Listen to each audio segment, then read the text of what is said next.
functional medicine is the OG biohacking. The body has its own innate repair, regeneration, renewal, and healing system. Like we literally just have to learn how to activate it. And I think that's a message I really hope people get, is that they are the center of their health care, not the doctor or the hospital. Right. Welcome. I'm Alyssa Nobriga, your host of the Healing and Human Potential podcast, a place for you to discover the multidimensionality of what it means to be human. Over the past 20 years, I've trained thousands of coaches in my methodology, leveraging my experience as a former psychotherapist, and I'm here to share with you all the wisdom and insights that I've learned along the way. Each week, I'll share with you life-changing tools to support you in awakening and manifesting your dream life from the inside out. We'll be exploring the intersection between ancient wisdom and modern everyday life, really diving deep into the art of human potential through the lens of psychology, spirituality, and coaching. Let's let the magic unfold.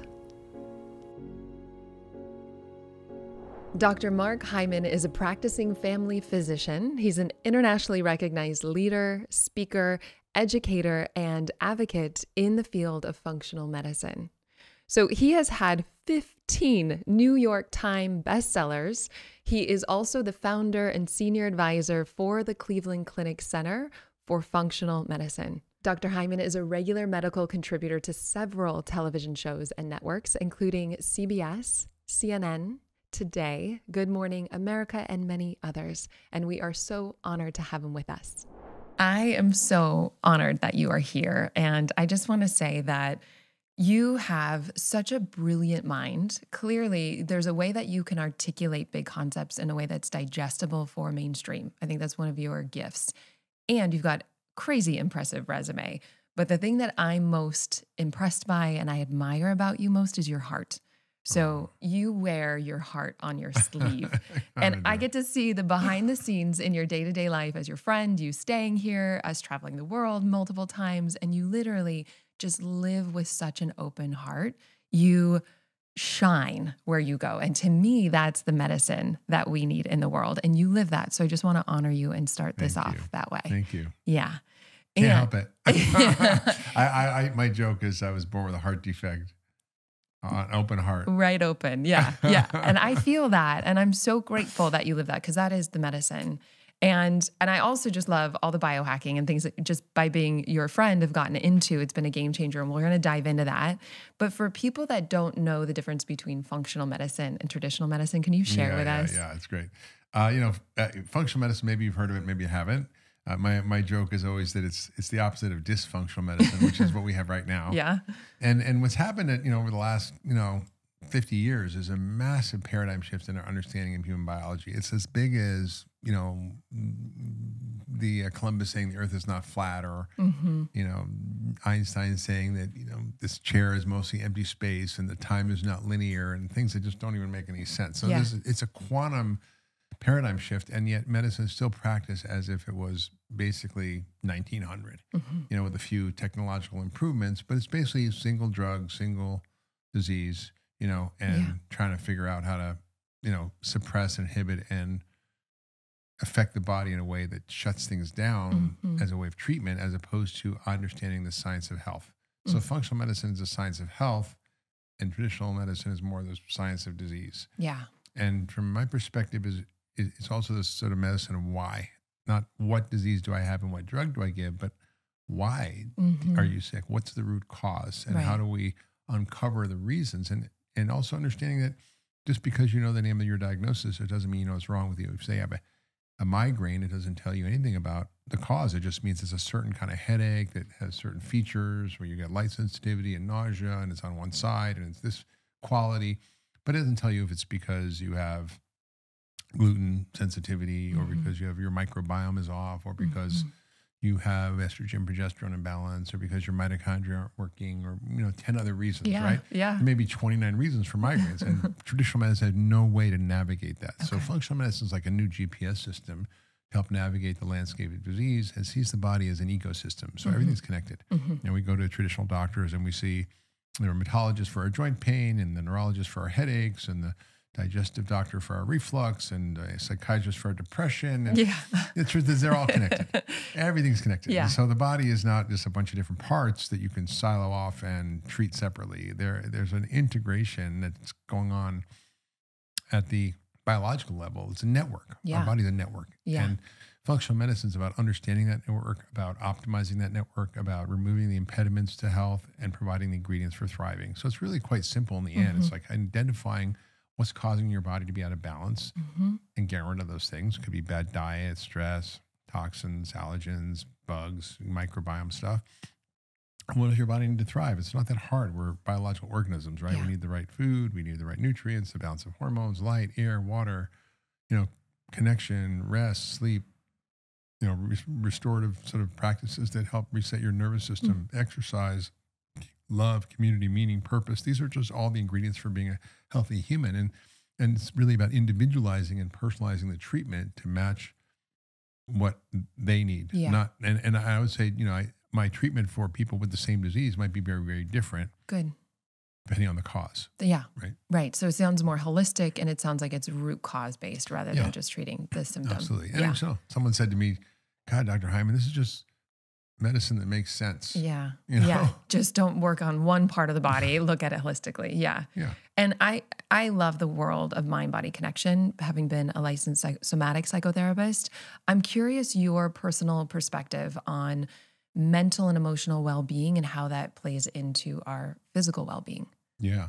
I mean, we're in a massive mental health crisis now, Alyssa. I mean, globally, we're seeing rates of depression skyrocket. We're seeing rates of suicide go up. We're seeing this affecting children. I mean, suicide is one of the major third leading cause of death in teenagers. I mean, it's a big deal. Yeah. And, we see anxiety, we see depression, we see PTSD, we see bipolar disease, schizophrenia, and even, cognitive disorders like ADD. And these are all rising in prevalence. So the question is why and what's causing it? Yep. There are psychological reasons for sure. Like if your, mother just died, you're going to be depressed. That's normal. Yeah. Right? Yeah. And if some, big stressor happens from the outside, that for sure can alter our mood or our well-being. But what often science has failed to really understand until really recently is that the body affects the mind, not just the mind affecting the body, right? But the mind is also influenced by everything that's going on in every cell of your body, from your microbiome to your immune system, to your nutritional status, and to your hormonal balance. And all these things regulate that. I mean, women know you get PMS, right? So, I mean, like it's not that you're crazy. It's that there's some whack thing going on in your body where you're out of balance. That's a perfect example. And then it lasts for a few days or a week, and then you're better. Yeah. Right? So that's a perfect example of how the body affects the mind. But it goes much deeper than that. Now there's departments of nutritional psychiatry at Harvard and metabolic psychiatry at Stanford, scientists looking at the microbiome. I mean, if you take antibiotics, it might affect your mood because it changes your microbiome and produces chemicals and molecules that are generating inflammation or affecting your neurotransmitters.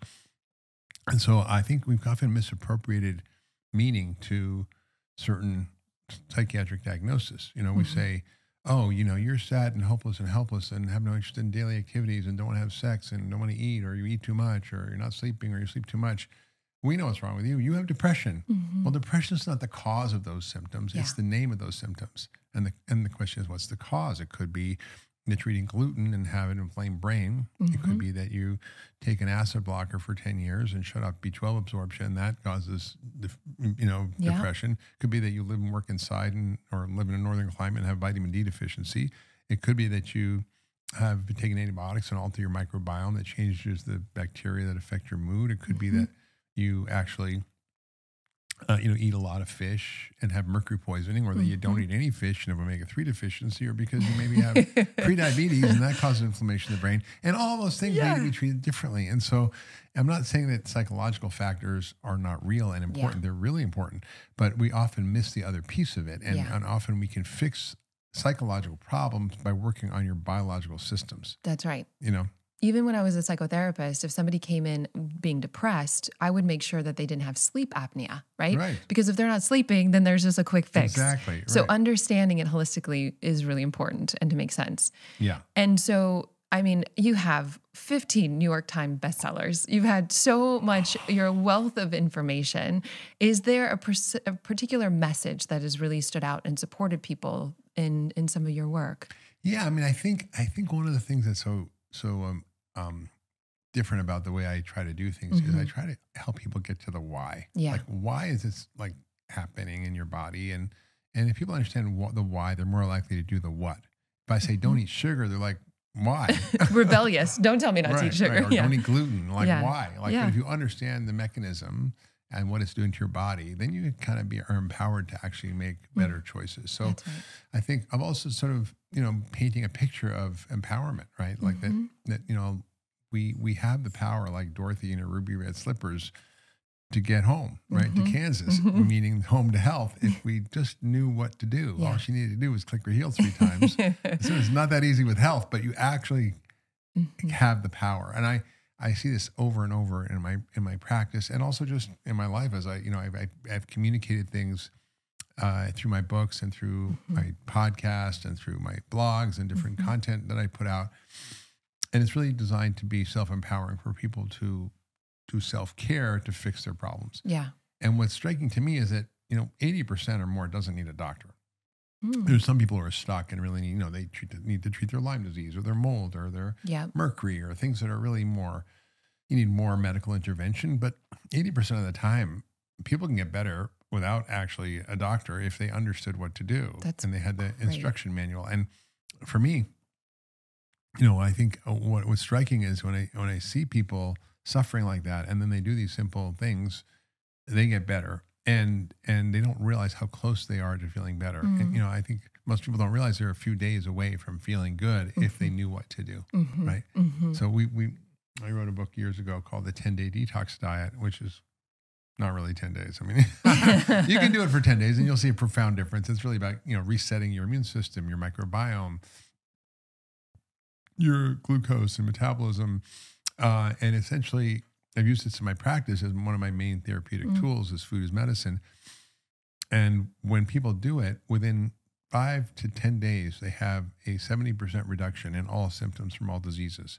If you have migraines or irritable bowel or allergies or sinus problems or insomnia or depression or joint pain or skin issues, acne, whatever it is, it goes away within a few days. Wow. So most people don't realize that they're just a few days away from feeling better. Yeah, that's encouraging. And the other thing is that people are like the frogs in slowly boiling water. They don't know that as life goes on, they start to degrade and not feel well. And I think it's sort of normal. Yeah. And I think, most patients when they try to, do, or people who, use my books and talk to me on the street, they go like, God, I didn't know I was feeling so bad until I started feeling so good.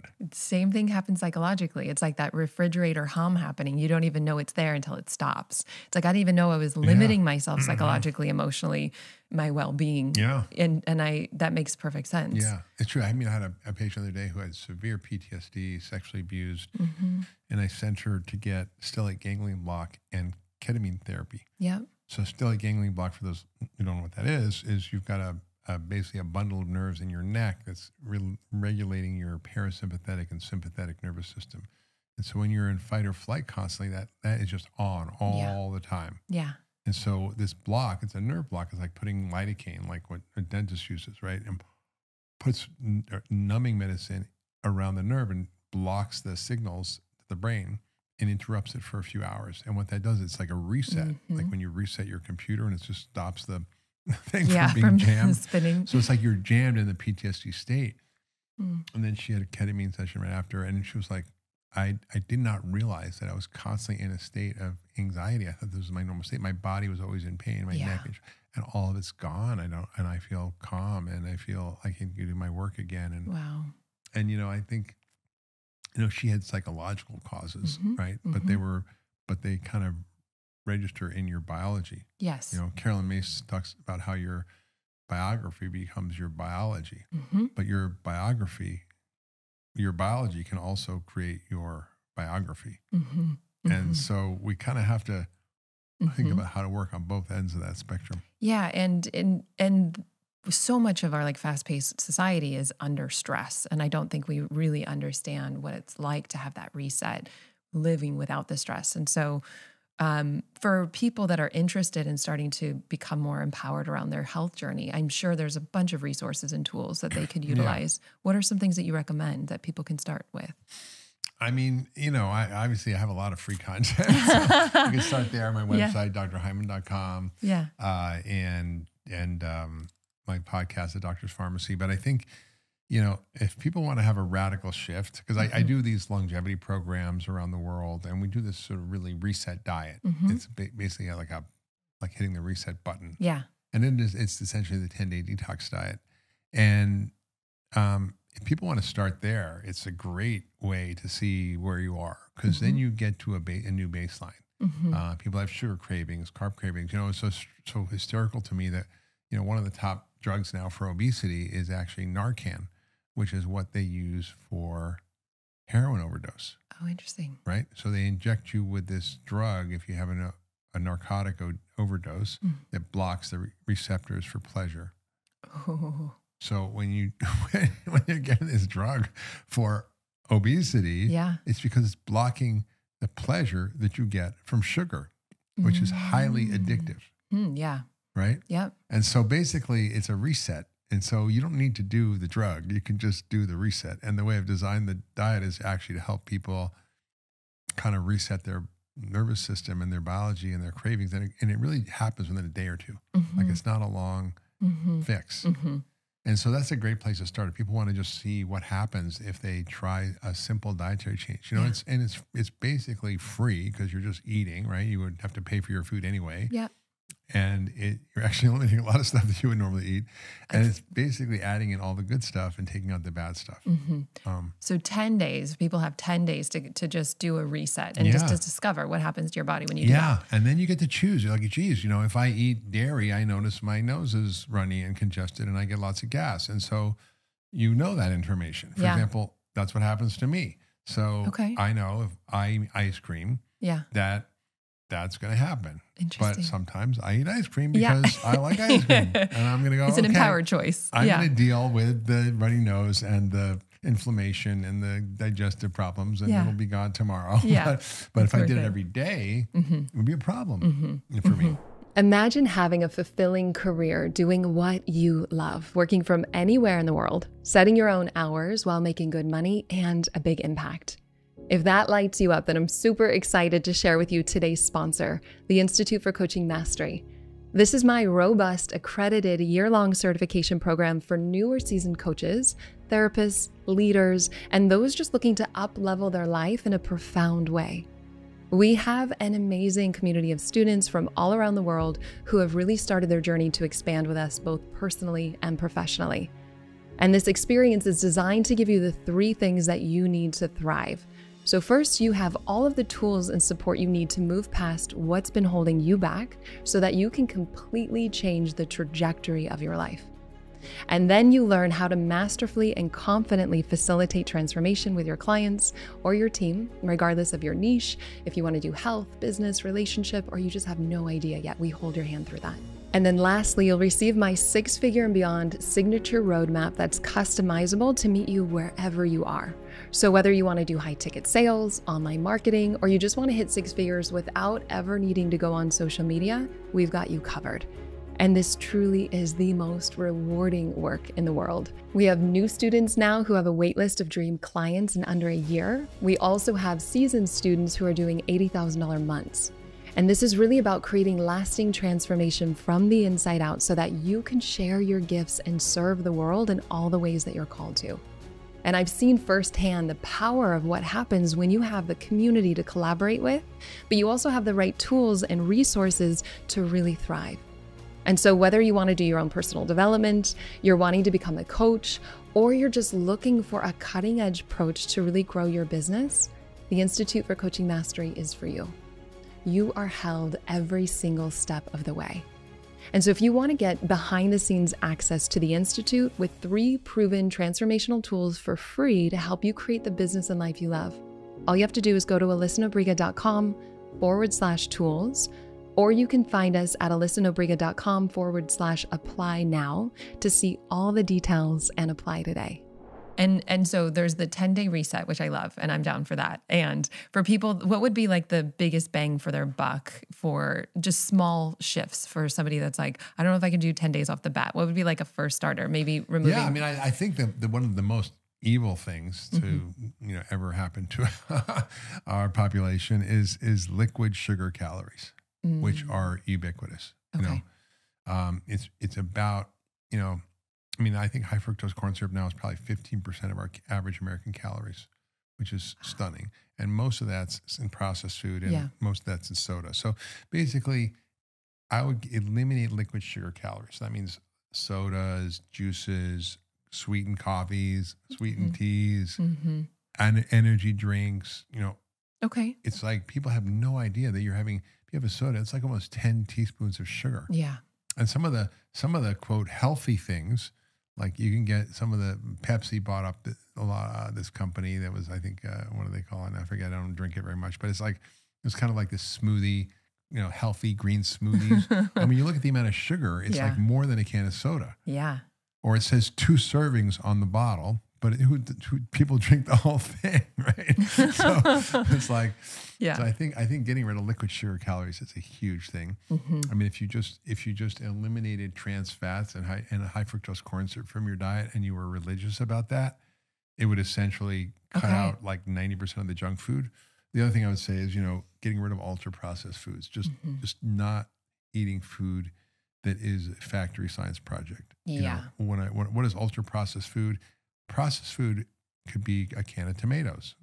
It's processed, right? They have to put the tomatoes in a can and add water and salt, but you know what it is, right? Yeah. A can of sardines is processed, but it's not, you still know what it is. Yeah. But like Cheez-Its. A Pop-Tart or Cheez-Its or Cheetos, they're not really food. They're basically deconstructed from food ingredients like corn, soy, and wheat into molecular components that are altering the shape and function, right? Because the shape and function of the molecules determines the regulation of our biology. Because food is information. It's not just calories. So it's not just we're getting calories.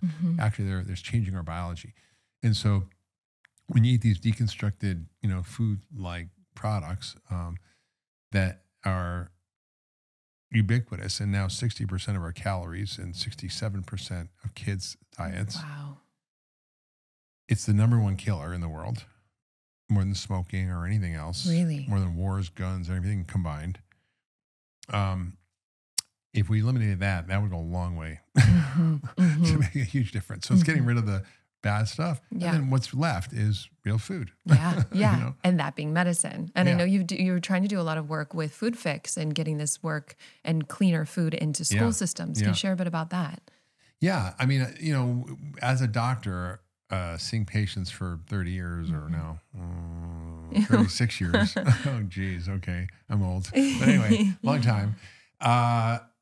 It was really clear to me that it was like mopping up the floor while the sink's overflowing. Like I'm just trying to it's like pouring rain and I'm trying to or having holes in my boat and I'm trying to bail the boat and not fix the holes. Yeah. Right. Yeah. So I was like, this is not something I can fix. I can't cure diabetes in my office. It's cured on the farm. It's cured in the factory where the food's made. It's cured in the grocery store or the restaurants, in your kitchen. That's where diabetes is cured. And so I was like, wait a minute, why do we have the food? If it's the food we're eating, why do we have the food we have? Well, it's our food policies. Well, why do we have our food policies? It's because the food industry has lobbied heavily to get certain things to be okay. Yeah.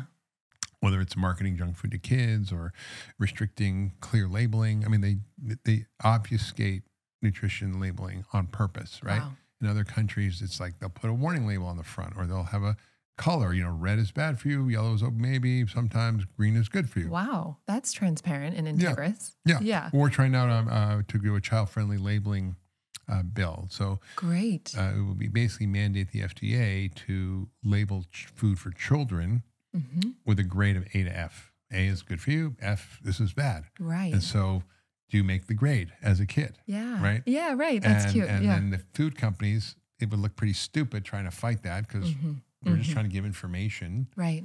And then, of course, it will force them to reformulate products because they don't want to get an F, right? Yeah. So it's kind of an example of some of the things we're doing, but we're also working on, changing policies around food as medicine and regenerative agriculture. So medically tailored meals and reimbursement for nutrition services and educating doctors on nutrition, getting more money for nutrition research at the NIH, changing our dietary guidelines to meet the science instead of industry interests, which now they have, the Dairy Council,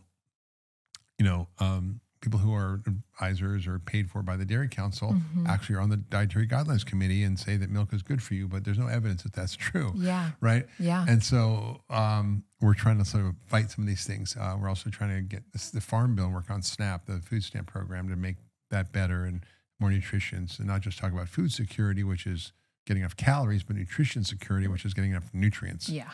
Big difference. And when you look at, and this is what's shocking to most people, if you're obese, you are malnourished.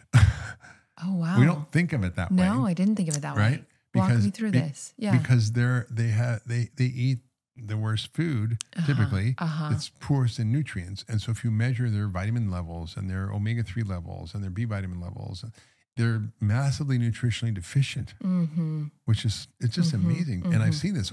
It's like shocking. You're like, wow, like, am I in like Africa somewhere, or some kid who's malnourished and doesn't have any food?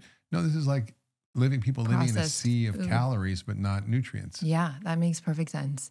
Eating all the processed food, how that affects our health and well-being, the stress, the reset of our nervous system, it all just like this one ball, that domino effect. Well, this is actually another point, is that, stress hormones like adrenaline and cortisol are triggered by eating sugar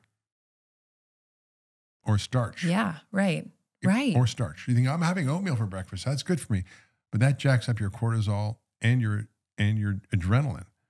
Okay. And that makes your blood sugar go up, and that makes you hungrier. And that it creates this vicious cycle, right? And anyway, we all know about stress eating. Yeah. I've done it. You've done it. It's like, it's not, it's human. But like, it's one thing if it's like, my boss yelled at me, or my spouse is mad at me, or, something bad happened, that I just feel like I want ice cream.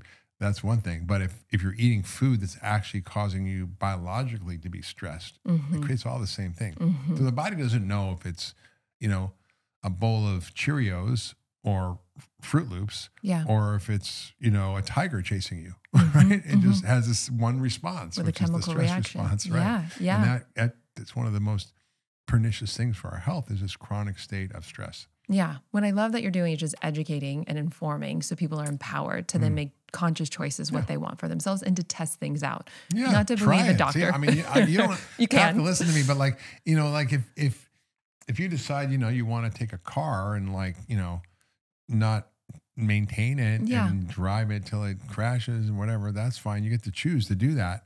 But it's probably better if you want to like change the oil and change the spark take care plugs of it. And, put the air in the tires and like, Yeah. So there's the baseline of health and well-being. And what I'm hearing you say is like, get rid of liquid sugar. And I imagine, and also processed foods, and probably fried foods, things like that. Yeah. And so that you can just replace it with something more wholesome, or something that you would see in a garden, or that you can recognize or read. Yeah. And so there's that realm. And I love, that's like the healing. My basic joke is like, if it has a label, don't eat it. Yeah. Right. Like basically, I mean, aside from a few things like, a can of tomatoes or whatever.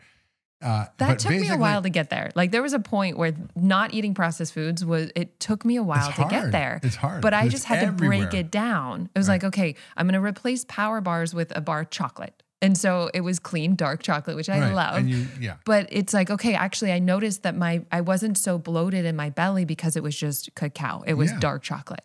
And so just making those micro changes really helped me. And then eventually I got to where I don't really eat ultra processed. I think the most processed thing I have is protein powder. Yeah. And I'm okay with that. And that's okay. You can recognize the ingredients. But like also like if it's got a health claim on the label, it's probably bad for you. Yeah. Right? Yeah.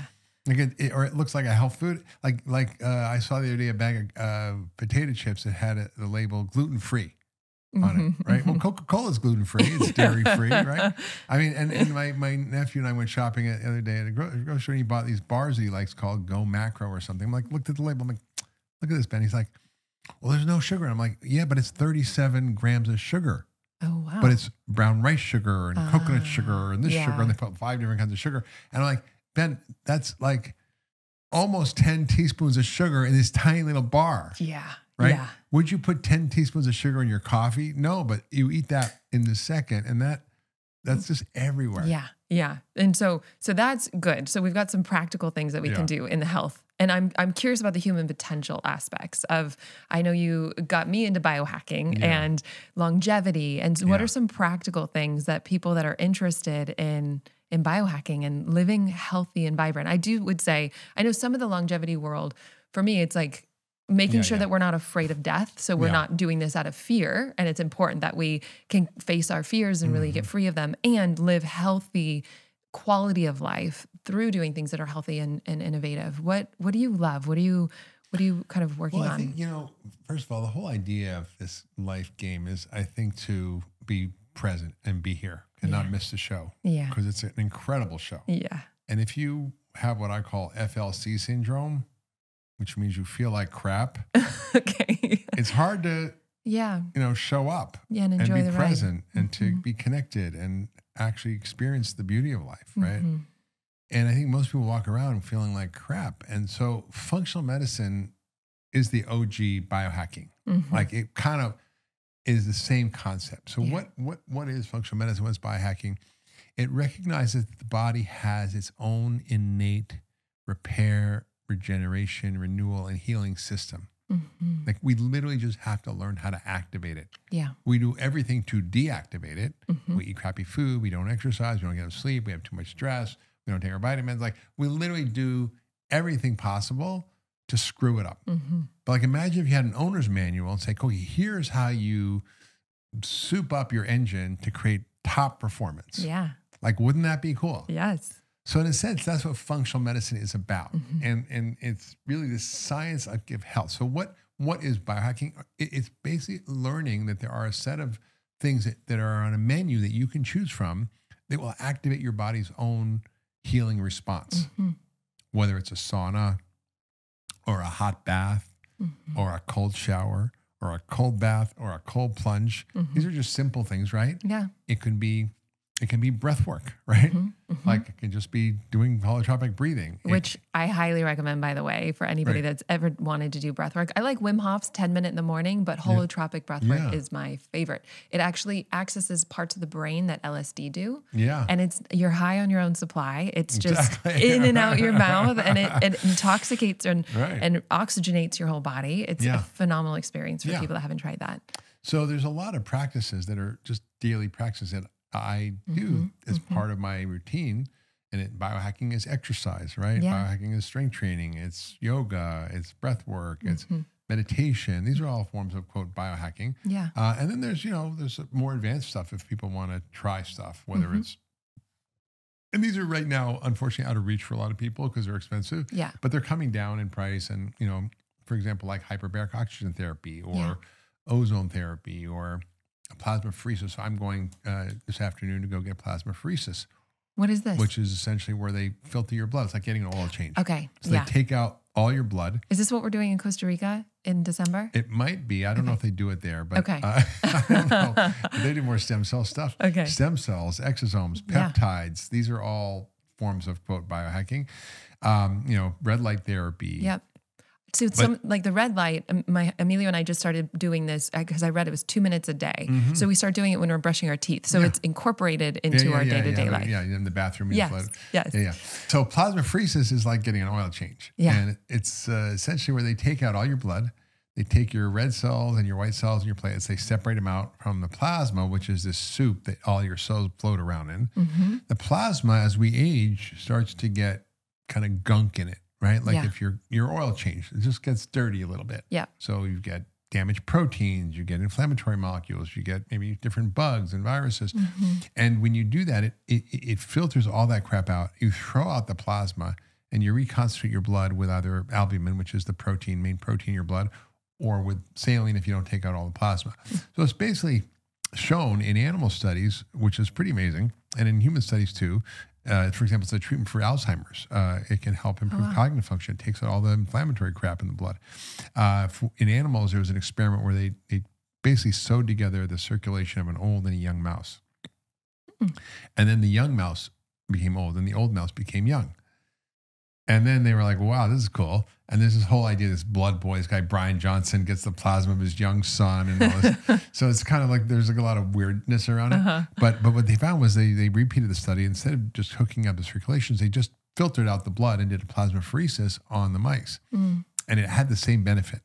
So it's taking out the old gunk in your blood as you age and as you get older, and it actually rejuvenates you. So I had COVID, for example, really bad post-COVID syndromes with arthritis and brain fog and fatigue. And I literally had one plasmapheresis with a little bit of ozone. And within hours, literally hours, my hands was swollen up, went to normal. So I've used it a lot for patients with autoimmune disease, with chronic fatigue, with chronic infections. Post-COVID syndrome, it's a longevity treatment. So I don't have any issues today. I'm just going because I'm going to be 64 in a couple of months, and I just want to get an oil change. I'm going for the next 6,000, 10,000 miles, and get another oil change. Yeah, totally. So there's all these amazing technologies now that aren't actually doing stuff to the body that is interfering or interrupting or blocking something. Most of the medicines we have are blockers. They're beta blockers, they're inhibitors, ACE inhibitors, or antibiotics, or anti-inflammatories, or anti-blocking, inhibiting everything, right? As opposed to optimizing, enhancing, and normalizing function. Yeah. So that's really what this biohacking concept is about. It's really what we've been doing in functional medicine for 30 years. Forever. But now it's sort of called biohacking. But it's like, And it's fun and it's great. And I imagine there's certain things that we should be more informed about and aware of when we're sort of doing some of these biohacking things, right? Some of the more advanced ones. Yeah. I mean, the basic stuff of, like taking a 12 to 14 hour fast every night, doing strength training. You said 12 to 14 hour fasting. Yeah. I mean, basically it's called breakfast, right? If you eat dinner at 6 and you eat breakfast at 8, that's a 14-hour fast. Okay. Right? Yeah. I feel better when I do night. that. Yeah. And we snack, and then we wake up and we eat, and our bodies never get a chance to clean up and repair. Is there any just in terms of like generalizations going longer than 14 hours, like 16 to 18? It depends on the person and their metabolism. So if I do too much of it, I see my weight start to drop too much. Yeah. So like I probably do 14 hours usually. Sometimes it's 16 hours, but never less than 12. Okay. And 12 is reachable for everybody. Yeah. It just means don't eat after dinner. Yeah. Which also messes up your sleep, by the way. If you eat 3 hours before dinner. Yes, it is. Messes up your sleep. This guy, Brian Johnson, who's biohacking himself into immortality, he hopes. Which we'll see how it goes. I'll probably be dead by then. But, he stops eating at 11:30 in the morning and goes to bed at 8:30 at night. So he gives himself a 9-hour window between last meal and going to bed. Okay. Interesting. Because he feels like it improves his sleep. Oh, wow. Yeah. So. Yeah. For me. Not exactly the most fun guy to go out to dinner with. But. For me, I've noticed that not eating, I usually stop eating around 5 and I'll eat breakfast around 10. So it's a long window. Yeah. But I like it. And I eat a lot of fat and pretty clean. But I've heard some controversy around having an autoimmune disease myself, hypothyroid, Hashimoto's, and how that can be stressful on the body. So well, that's the thing. If you're thin and your, metabolism is running well, or you have some different issues, it may not be always appropriate for everybody. So you have to do education, see how you feel. Test it out. I think you always say the smartest doctor in the room is your own body. If you listen to it, it will tell you what's going on and what to do about it. Thank you for who you are. Thank you for saying that. I can't tell you how many Western doctors that I've been to that I was sharing my symptoms and they just were like, well, the results don't say that. So you shouldn't feel that way. And I'm like, you're not hearing me. Yeah. So I love that you are educating people and telling people to listen to your own body, which makes perfect sense. Like, don't confuse me with the facts. My mind's made up, right? Yeah. I don't care if you feel better. And you shouldn't, so you don't. So it's all in your head. Yeah. all the biohacking is beautiful, and all of the things. And I want to share with people some of the. I know there's a lot of research also about the vagus nerve. And how to regulate your nervous system. Do you want to share anything about that? Yeah. So we mentioned earlier about the stellate ganglion block. That's a more aggressive treatment, right? Yeah. Where you stick a needle in your neck, and it takes about 30 seconds to do. Very safe.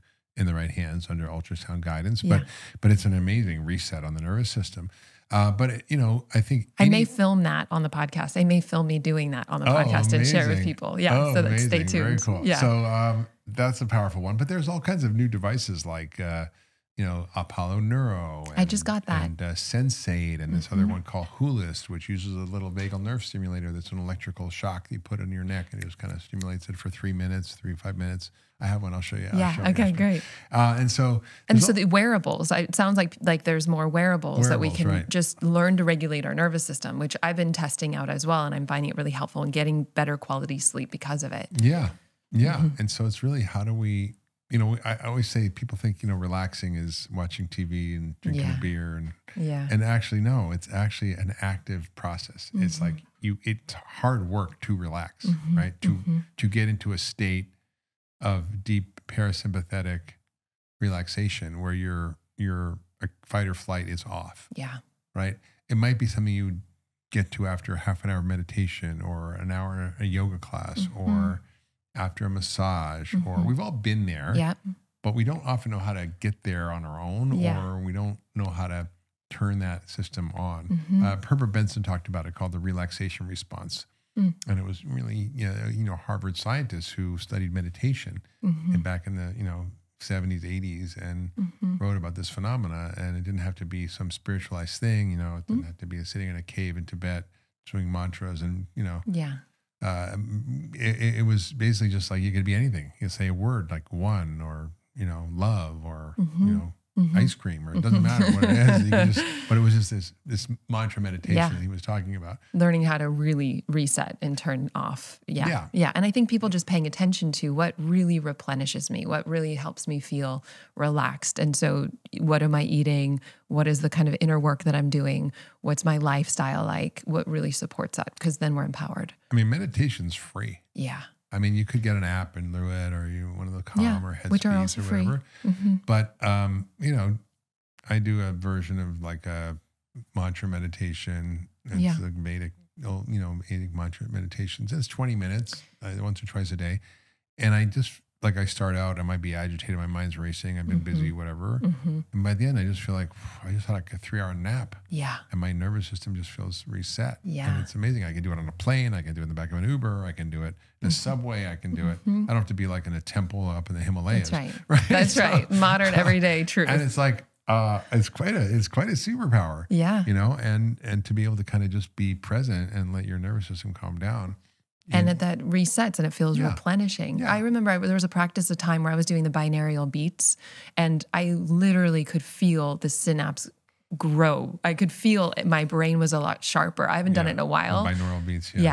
That was a really great practice as well, just for cognitive performance in my experience. Yeah, that's like sound that synchronizes your brain. So it's like special sort of auditory processing signaling that actually helps to reset your brain. Yeah. And my mind was very active during it, but I did notice afterwards, it was a lot sharper. Yeah. Kind of the left and right hemisphere speaking to each other. And there are moments for example, I had trouble sleeping for that reason.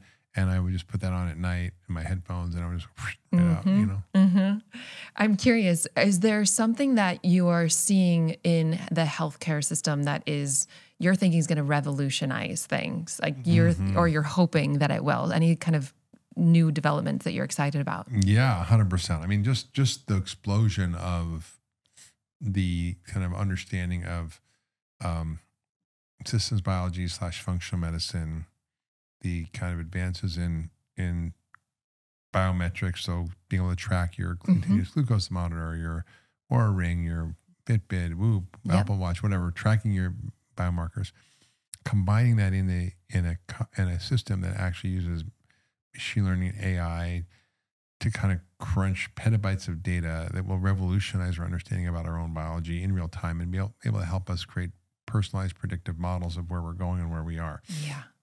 And, I'm co-founded a company called Function Health, which is really about, kind of disrupting healthcare by allowing people to access their own data, whether it's their lab data, which they can get, without, it's through we have a whole 50 states have a doctor, but you don't have to go through your doctor. You just get you go to the lab, get your blood drawn, get over 150 biomarkers that can be tracked with machine learning AI, informed by functional medicine and system biology. And it will basically give you a way of actually optimizing your health in a personalized way that is very empowering. So it sort of allows you to be the CEO of your own health. It disrupts healthcare. It actually uses, the ability of computers and AI, machine learning to interpret information. I mean, every cell in your body has 1 billion chemical reactions every second. There are 37 billion cells in your body. That's 37 billion trillion chemical reactions every second. How many lab tests does your doctor do? Yeah. 30, 40 on your annual checkup. Listens to you here and there. It's like Stone Age medicine, basically, where we're at. And I think we're in a moment where that's all going to shift. Yeah. And I feel like at the epicenter of that. And that's super exciting. That is exciting. Yeah. And I know through Function, you guys are testing what you recommend your doctors to be testing and empowering you. And I know one of them, I don't know if it's Grail that you guys use, but through 2 blood vials, you can detect 50 traces of cancer and like even as early stage 1. Right. There's an example of how, how science is advancing so fast, but medicine hasn't caught up. Right. So using, genomic analysis, like 20 years ago, it cost $300 million to decode your genome. Now you can do it for $400. Okay. I don't even know how many orders of magnitude. That's like Moore's law on steroids. Yeah. But, we now can track really relevant things that your doctor's not tracking. And one of those is looking at the DNA fragments from different cancers that can be found in your blood up to a year or 2 before it would ever be causing a symptom or being diagnosed by any other technology. And so as an annual screening test, it'll pick up cancers when they're even, early stage 1 and completely curable. That's exciting. And it picks up over 50 different cancers, the most common ones. It doesn't do brain cancer. If you get a negative test, it's 98.5% accurate, meaning like, 1.5%, might have a cancer that doesn't show up, right? It's positive predictive value, meaning if it's positive, is like 99%, meaning if it's positive, it's really positive. There's almost no false positives. And then it gives you a roadmap. I had a friend who had a lymph node in his neck, and I'm like, hey, just let's do this right away. And it turned out he had a head and neck cancer. He had a tumor in his tonsil, 1 lymph node positive, got it all taken out, and he's cured. Wow. Another patient had breast cancer and was getting rechecked by her doctor. A doctor gave her a clean bill of health at 5 years. I said, let's just check this. And it was positive. Wow. And they missed it. And so we were able to then send her back and get a deeper dive on the diagnostics, and they found what was going on. They were able to treat her. So it's like a really incredible advance. And people go, we're going to find something, and then what do we do? I don't know. But no, it's like, it's better to know so you can actually deal with it. And the same thing with genomics. People go, I don't want to know my genes if I have a gene risk for Alzheimer's. Well, the beautiful thing about genomics is it's not the genes that really determine your fate. It's what you do around those genes. And 90% of disease, chronic disease, is not caused by our genome, by our exposome, meaning the things we're exposed to in our lifetime that wash over our genes, our diet, our lifestyle, stress, our microbiome, things toxins, we have control over. Right, things mostly we have control over. We can't control the pollution in the air. Right. But we can filter our air in our house. We can have a water filter. We can use non-toxic household cleaning products and skincare products. We can eat foods that aren't contaminated with pesticides, so we can reduce our exposures. Yeah.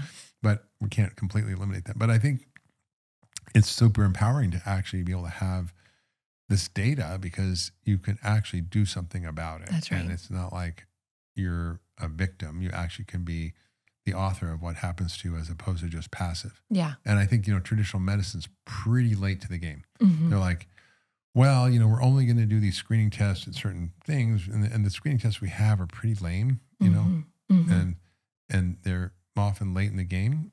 But we're going to be able to sort of detect biomarkers, like with these cancer biomarkers, decades earlier. So maybe like 10 or 20 years before you get Alzheimer's, we'll be able to do blood analyses looking at metabolites that we're discovering that are correlated with Alzheimer's through the, integration of systems biology and artificial intelligence. And they go, well, gee, this is showing up. So let's work on this, right? Let's find all the risk factors. Like, we know what you eat matters. We know toxins matter. We know your gut microbiome matters. We know your nutritional levels matter. We know, all these factors that we can actually modify and change the trajectory of your health. Yeah. And it's only going to exponentially keep getting better. I'll share with people in the show notes about function so that they can get informed. If they want to get jump the list, we've got a code Young Forever. So if you go to functionhealth.com and you join the beta and you put in the code Young Forever, perfect. You can jump the wait list, which is a lot of people, like over 70,000 people. Thank you. Get for my crew. Yeah. We'll put and by the way, it's like typically you go through insurance, your doctor.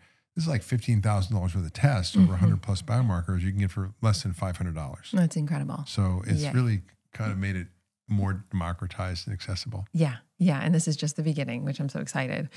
One thing that you mentioned that I just want to circle back with is ketamine. And so I'm just curious about sort of the alternative, what you're seeing in the field and just alternative ways of healing that people are doing for PTSD and other things that... Yeah. I mean, listen, psychiatry is an interesting field and, this is your domain. But when you look at, Freud and Jung and all the sort of early, development of psychiatry, it was very much based on sort of talk therapy. Yeah. Which can be really helpful. But, to a degree. It's like, the joke is like Woody Allen goes to psychoanalysis 5 days a week for 30 years. And he's like, psychoanalysis is very particular. Imagine if you had to take an antibiotic for 30 years to cure a bladder infection. It's not the most effective. Yeah. And it can be in conjunction. But what we're learning now is that there are doorways into the mind that we've neglected that have been embedded in ancient cultures for millennia. So whether it's, psilocybin or ayahuasca or iboga or newer compounds like MDMA, the ketamine that are, prescription drugs, these affect the mind in a way that it's really fascinating, that seems to kind of shut off certain things, allow you to have insights and to understandings that are hard to achieve just with talking about it. Yeah. You can talk about your sexual abuse forever, but if it's such a, powerful driving force in your biology, it's hard to reset that. Yeah. And so what we're finding is that, with veterans and people who've seen, trauma and war zones and sexual abuse, that they're having this like powerful reset. And it's not like you take this every day and not like you're tripping on mushrooms every day, but it could be like 2 or 3 sessions over the course of a year that help to reset your nervous system. Yeah. And, it can be one session even that can have profound effects on resetting because it sort of quiets the parts of the brain that are involved in self-protection and in self-identification with whatever the trauma is. So there's something called the default mode network in the brain, which is basically the ego that keeps you safe, right? And it's also what keeps you separate. Yep. Which is fine. It's important. It has a role. We need it.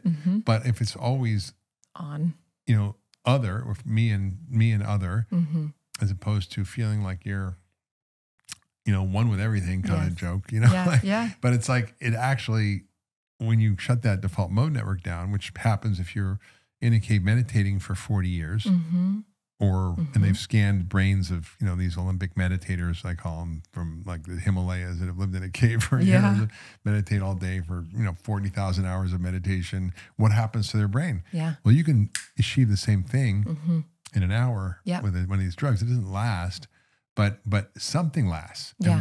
And, these are treatments where, one treatment can be effective, right? It's not like you have to take your antidepressant for the rest of your life. Right. Or go to therapy 3 times a week for the rest of your life. It's like changes, and we're looking at the biology of it. It's fascinating. I've looked into some of the research. It actually activates various compounds in your body like BDNF, which is what we call brain-derived neurotrophic factor, meaning it basically is like miracle grow for your brain. It increases new brain connections. It increases new brain cells. So it changes the structure and the function of your brain. That's just maybe why it has such long-lasting effects. Yeah, and I recommend with people that are interested in this and looking into it, I think immersions are one of the best ways to create change, and then having some integration, working with a trained therapist or a coach to support integration is going to be the most helpful way to keep integrating lasting change. Yeah. So there's so much we could dive into, and I absolutely love you, and you are such a wealth of information. Thank you for coming on and sharing.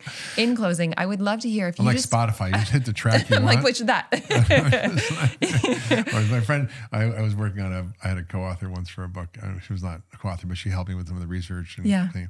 She says, "You're like a jukebox. I just ask you a question, put in a quarter, and I get the answer." It's like walking dictionary. I love it. And so just in closing, if you had one message for the world, if you wanted to share with people one thing, what would that be? I think it's pretty simple. It's this simple idea that, we're like Dorothy in The Wizard of Oz, and with a few simple things, with really a basic, simple understanding of how our bodies work, that we're really only a few days away from feeling well. And imagine if we had a world where people felt well, where not only their bodies weren't inflamed, but their minds weren't inflamed, what the world would look like. Yeah.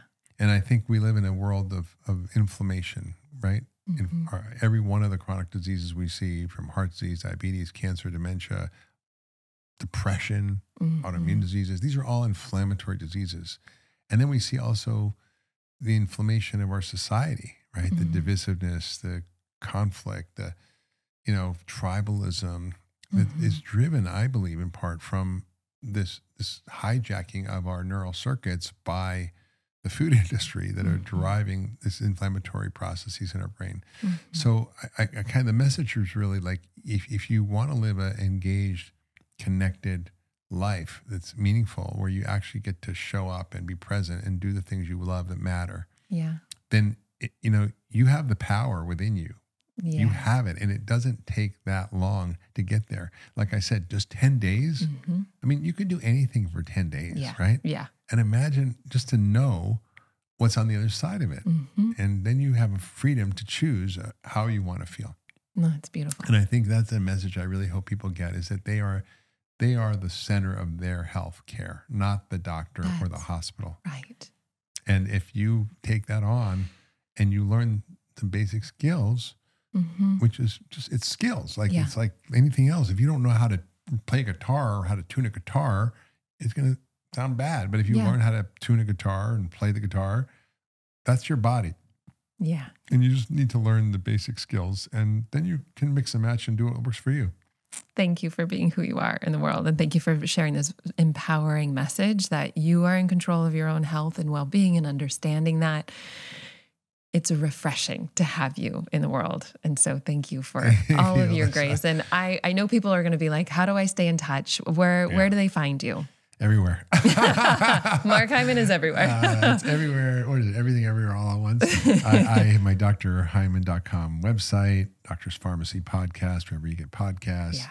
My social media handle is Dr. Mark Hyman, like Dr. Mark Hyman. Yeah. Across all and the great social information, digestible. Yeah. Great to follow him, do all the things. Thank you, Mark, for being here. I love you, my friend. I love you too. Thank you so much for doing this work that changes the world, starting with yourself. It truly does make a difference. And if you're finding value in this podcast, a cost-free way to support us is by leaving an up to 5-star review. It does mean the world to us. And as a thank you gift, we're going to send you one of the most powerful tools that you will ever discover. You're going to get behind the scenes access showing you how to live into your full potential without letting fear hold you back from stepping into your dreams. Just head over to Apple Podcast or Spotify and leave a review now. You can take a screenshot before hitting submit, and then go to alyssanobriga.com/podcast to upload it. And make sure to have your automatic downloads turned on wherever you listen so you don't miss any of the upcoming episodes. I have so much magic I can't wait to share with you. And you can find all this information in the show notes below. But lastly, if you're on Instagram, I love connecting and hearing from you. So come on over and say hello. I'm at Alyssa Nobriga. Thank you again for being here. I cannot wait to share more with you.